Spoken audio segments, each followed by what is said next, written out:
Assalamualaikum warahmatullahi wabarakatuh. Nama saya Anissa Mayangsari, NIM 19023111000131 dari kelas Ekonomi Pembangunan C. Nah, pada kali ini saya akan membahas tentang permasalahan di negara berkembang yang akan dikhususkan dalam pembahasan kesetaraan gender. If you educate a man, you educate an individual. If you educate a woman, you educate a nation. Ganian Dr. James Emmanuel Quagmire Agrai tahun 1875 sampai 1927. Nah, quote ini diartikan, jika kamu mengajar seorang laki-laki, kamu akan mengajar seseorang tersebut atau salah satu individu tersebut. Akan tetapi, jika kamu mengajar seorang perempuan, maka kamu akan mengajar suatu bangsa. Istilah pembangunan ekonomi atau perkembangan ekonomi dan pertumbuhan ekonomi sering digunakan secara bergantian dengan maksud yang sama. Sebagai suatu contoh, suatu pernyataan yang menyatakan bahwa laju perkembangan ekonomi di Indonesia adalah kurang lebih 7% per tahun. Padahal pernyataan tersebut yang dimaksud adalah pertumbuhan ekonomi. Secara konsep, istilah pembangunan ekonomi atau perkembangan ekonomi atau economic development berbeda dengan pertumbuhan ekonomi atau economic growth. Ahli-ahli ekonomi membedakan kedua hal tersebut dengan mengartikan istilah pertumbuhan ekonomi sebagai kenaikan dalam pendapatan nasional, tanpa memandang apakah kenaikan itu lebih besar atau lebih kecil dari tingkat pertambahan penduduk, atau apakah terjadi perubahan dalam struktur ekonomi atau tidak. Sedangkan pembangunan ekonomi diartikan sebagai berikut. Yang pertama, peningkatan dalam pendapatan per kapita masyarakat. Dan yang kedua, perkembangan pendapatan per kapita yang berlaku dalam suatu masyarakat dibarengi dengan perombakan dan modernisasi dalam struktur ekonominya dari yang masih bercorak tradisional ke modern. Dengan kata lain, dapat diungkapkan bahwa dikatakan ada pertumbuhan ekonomi apabila terdapat lebih banyak output, dan dikatakan terjadi pembangunan atau perkembangan ekonomi tidak hanya terdapat lebih banyak output, tetapi juga terjadi perubahan-perubahan dalam perkembangan dan pengetahuan teknik dalam menghasilkan output yang lebih banyak. Di samping itu, dikatakan terjadi pembangunan ekonomi apabila pertambahan pendapatan nasional pada suatu tahun tertentu melebihi dari tingkat pertambahan penduduk. Dari uraian di atas dapat disimpulkan bahwa pembangunan ekonomi selalu dibarengi dengan pertumbuhan ekonomi, tetapi pertumbuhan ekonomi belum tentu disertai dengan pembangunan ekonomi. Yang dimaksud dengan lingkaran perangkap kemiskinan atau vicious circles adalah suatu rangkaian kekuatan-kekuatan yang saling mempengaruhi satu sama lain sedemikian rupa sehingga menimbulkan keadaan di mana suatu negara akan tetap miskin dan akan mengalami banyak kesukaran untuk mencapai tingkat pembangunan yang lebih tinggi. Teori tentang perangkap kemiskinan ini dikemukakan oleh Nuxe. Nuxe berpendapat bahwa kemiskinan bukan saja disebabkan oleh ketiadaan pembangunan pada masa yang lalu yang dapat menimbulkan hambatan kepada pembangunan di masa yang akan datang, akan tetapi merupakan penyebab pembentukan modal yang tinggi.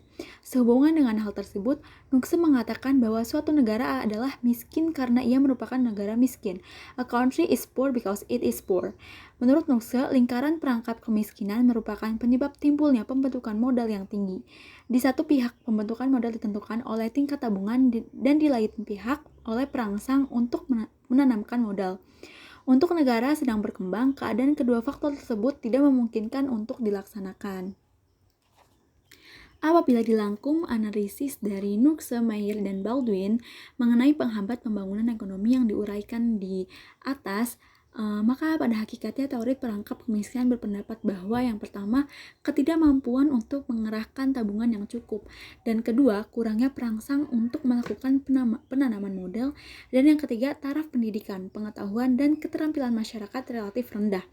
Permasalahan pokok yang ketiga adalah adanya jurang perbedaan yang semakin lebar antara negara maju dengan negara sedang berkembang, di mana sering dikatakan bahwa negara kaya akan semakin kaya dan negara miskin akan semakin miskin karena semakin banyak jumlah anak-anak menjadi tanggungan. Lalu bagaimana peran perempuan dalam memutuskan lingkaran setan kemiskinan? Indonesia merupakan salah satu negara yang mengalami perkembangan yang pesat dalam mengurangi ketimpangan di bidang pendidikan antara laki-laki dan perempuan yang ditandai dengan semakin mengecilnya ketimpangan antara laki-laki dan perempuan dalam capaian tingkat pendidikan. Walaupun demikian, tingkat produktivitas dan partisipasi angkatan kerja perempuan masih rendah. Peran perempuan dalam pembangunan perlu terus diperhatikan dalam kebijakan pembangunan nasional dan daerah, karena peningkatan peran perempuan mempunyai dampak penting dalam memutuskan lingkaran setan kemiskinan. Perbaikan kualitas manusia perempuan, khususnya pendidikan, menjadi isu penting karena sangat menentukan kualitas hidup generasi mendatang. Penelitian McKinsey Global Institute tahun 2012 menyatakan bahwa Indonesia menuju tahapan bonus demografi di mana kondisi struktur umur penduduk menjadikan dependency ratio berada pada tingkat yang rendah. Untuk mendapatkan manfaat besar tertinggi dari bonus demografi, sumber daya manusia harus baik dari sisi kesehatan, kecerdasan, dan pendidikan. Menurut prediksinya bahwa pada tahun 2030 Indonesia diperkirakan dapat meraih peringkat ke-7 terbesar di dunia dengan mengandaikan kita memiliki sumber daya manusia terdidik dan perempuan juga masuk ke lapangan pekerjaan. Jika pemerintah mengabaikan kesetaraan gender, maka Indonesia dapat terjebak menjadi negara berpendapatan menengah. Keterkaitan gender dengan pertumbuhan ekonomi. Klasen dan Lemana tahun 2009 menguji dampak ketimpangan gender di pendidikan dan pekerjaan terhadap pertumbuhan ekonomi dengan menggunakan analisis cross-country dan panel di 124 negara.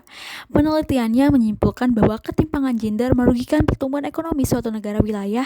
Ketimpangan gender di pendidikan mengakibatkan produktivitas modal manusia atau human capital akan rendah sehingga pertumbuhan ekonomi juga rendah. Efek ini mempengaruhi pertumbuhan ekonomi secara langsung melalui kualitas modal manusia atau produktivitas tenaga kerja. Ketimpangan gender di pendidikan menyebabkan eksternalitas langsung. Pendidikan perempuan mempunyai efek eksternalitas positif atas kuantitas dan kualitas pendidikan yang lebih baik bagi generasi mendatang. Peningkatan modal manusia akan meningkatkan tingkat pengembalian investasi fisik, selanjutnya akan meningkatkan tingkat investasi dan pertumbuhan ekonomi. Ketimpangan gender di pendidikan juga menyebabkan eksternalitas tidak langsung melalui efek demografi. Lalu bagaimana dampak indeks ketimpangan gender terhadap pertumbuhan ekonomi? Seguino tahun 2008 menyatakan bahwa perluasan kesempatan pekerjaan bagi setiap gender memberikan dampak positif bagi kemampuan bersaing suatu negara dalam perdagangan internasional. Kesempatan kerja yang besar bagi perempuan juga akan meningkatkan bargaining power mereka dalam keluarga dalam pengambilan keputusan, baik sebagai istri atau anak dalam keluarga maupun sebagai warga negara dalam konteks masyarakat atau negara. Hal ini penting karena terdapat perbedaan pola antara perempuan dan laki-laki dalam perilaku menabung dan investasi ekonomi baik non-ekonomi seperti kesehatan dan pendidikan anak yang akan meningkatkan modal manusia generasi mendatang dan pada akhirnya mendorong pertumbuhan ekonomi. Dengan demikian, kesetaraan gender dalam pendidikan dan pekerjaan bukan hanya besaran materi, barang dan jasa untuk mendongkrak ekonomi keluarga, melainkan juga terciptanya kesetaraan dan keadilan gender dalam berbagai aspek kehidupan serta terbentuknya generasi bangsa yang berkualitas. Isu gender di negara Indonesia. Persepsi tentang eksistensi perempuan pada masyarakat Indonesia masih menempatkan kaum Hawa dalam posisi inferior. Fakta yang muncul di masyarakat kenyataannya masih ditemui keberadaan perempuan belum ditempatkan sebagai mitra setara dalam hubungan keluarga. Perempuan masih dianggap sebagai warga negara kelas 2 atau teman di belakang. Dari gambar ini diketahui bahwa 70% tenaga medis global adalah perempuan. 64% dari total pelaku usaha mikro kecil dan menengah UMKM di Indonesia adalah perempuan dan 60% UMKM di Indonesia yang memproduksi cairan pembersih tangan, baju hazmat, dan masker dimiliki oleh perempuan. Direktur Organisasi Kapal Perempuan Misiyah membenarkannya semakin kuatnya diskriminasi terhadap perempuan dalam masa perbakan COVID-19 ini. Menurutnya, potensi beban ganda dan kekerasan juga sangat mungkin terjadi pada perempuan. Ia mencontohkan perempuan yang biasanya dibebankan pada pekerjaan rumah, maka dalam situasi social distancing ini perempuan mempunyai beban yang lebih berat karena harus menambah pekerjaan seperti mengajari pelajar anak di rumah. Selain ini, persoalan seperti kekerasan dalam rumah tangga atau KDRT bisa dibayangkan ketika KDRT terjadi, kemudian layanan rumah aman semua tutup dilakukannya secara online.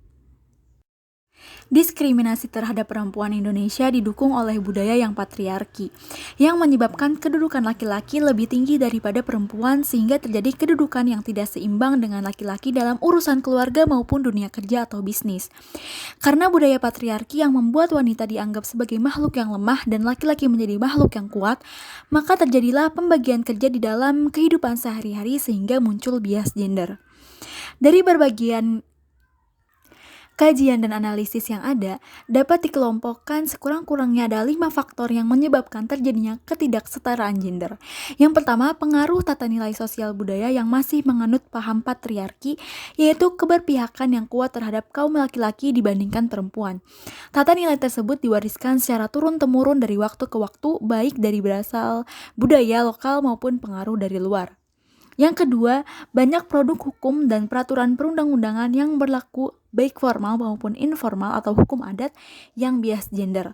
Hal ini dapat dipahami karena produk hukum tidak terlepas dari pengaruh untuk mengakomodasi tata nilai kultural suatu masyarakat. Dan yang ketiga, dampak lebih lanjut muncul kebijakan dan program pembangunan yang masih bias gender karena setiap kebijakan adalah keputusan politik yang merupakan bagian dari aspirasi sosial masyarakat. Dan yang keempat, kondisi itu didukung oleh masih banyaknya penafsiran terhadap aktualisasi ajaran agama yang kurang tepat karena terlalu berat kepada pendekatan tekstual atau tersurat dan parsial atau sepotong-sepotong dibandingkan dengan pemahaman tersirat dan menyeluruh. Dan yang kelima, kelemahan, kurang percaya diri, dan inkonsistensi serta tekad kaum perempuan sendiri dalam memperjuangkan nasib kaumnya. Kelemahan itu disebabkan pengaruh tata nilai di atas atau kemungkinan faktor lain masih perlu ditelaah secara mendalam. Ketidakkeadilan gender termanifestasikan dalam bentuk marginalisasi atau proses pemiskinan ekonomi, subordinasi atau anggapan bahwa satu jenis kelamin tertentu lebih penting dibandingkan dengan yang lain, pembentukan stereotip atau masalah pelabelan negatif, kekerasan, beban ganda berupa kerja yang lebih banyak dan lebih panjang, serta sosialisasi ideologi nilai peran gender. Solusi untuk mengatasi diskriminasi gender. Yang pertama, meningkatkan pendidikan dan kesadaran gender. Anggaran pemerintah terhadap pendidikan di banyak negara, terutama negara berkembang, memang lebih kecil dibanding anggaran untuk pos-pos lain. Hal ini menyebabkan pendidikan bukan saja konsumsi mewah yang tak banyak dijangkau masyarakat umum, namun juga menciptakan masyarakat berkelas, orang awam dan orang berpendidikan. Hanya yang punya uang yang mampu sekolah, apalagi beasiswa tidak untuk semua orang. Kemiskinan tentu bukan satu-satunya sebab yang memarginalkan perempuan, karena paham male-oriented juga sebanding dengan budaya yang kuat mengakar bahwa perempuan tidak sepantasnya berpendidikan tinggi karena nanti hanya akan ke dapur. Persepsi ini tidak diluruskan bahwa peran di dapur pun menuntut pengetahuan. Budaya bahwa perempuan adalah konco-winking sehingga tak perlu dididik juga turut mensubordinatkan perempuan.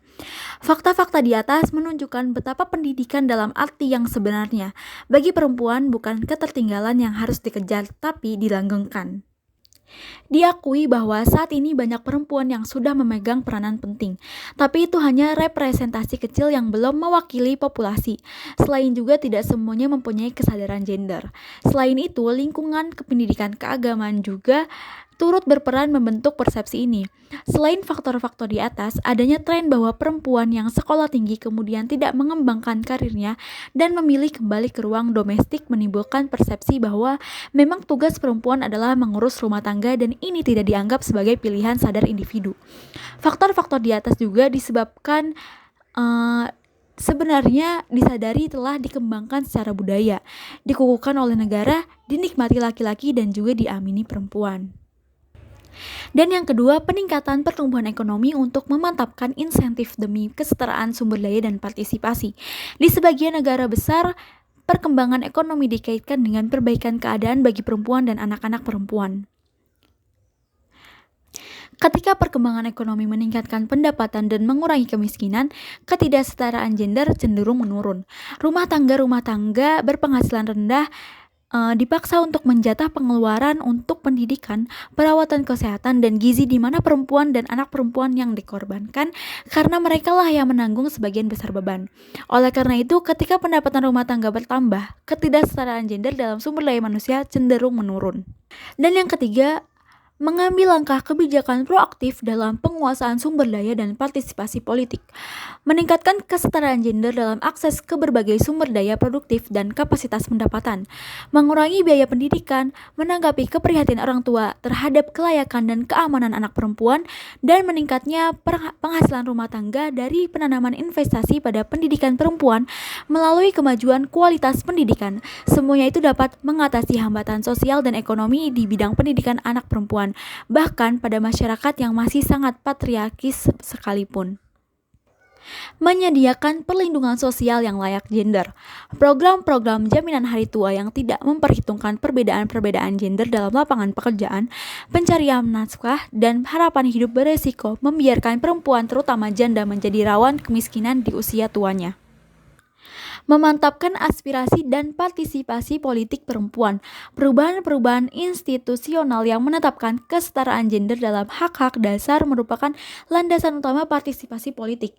Demikian pula kebijakan-kebijakan dan program-program yang meningkatkan kesetaraan gender dalam pendidikan dan akses ke informasi termasuk sadar hukum dapat memperkuat partisipasi mereka dalam arena politik. Alhamdulillah telah selesai presentasi dari saya. Terima kasih telah menyimak dengan baik. Kurang lebihnya mohon maaf. Wassalamualaikum warahmatullahi wabarakatuh.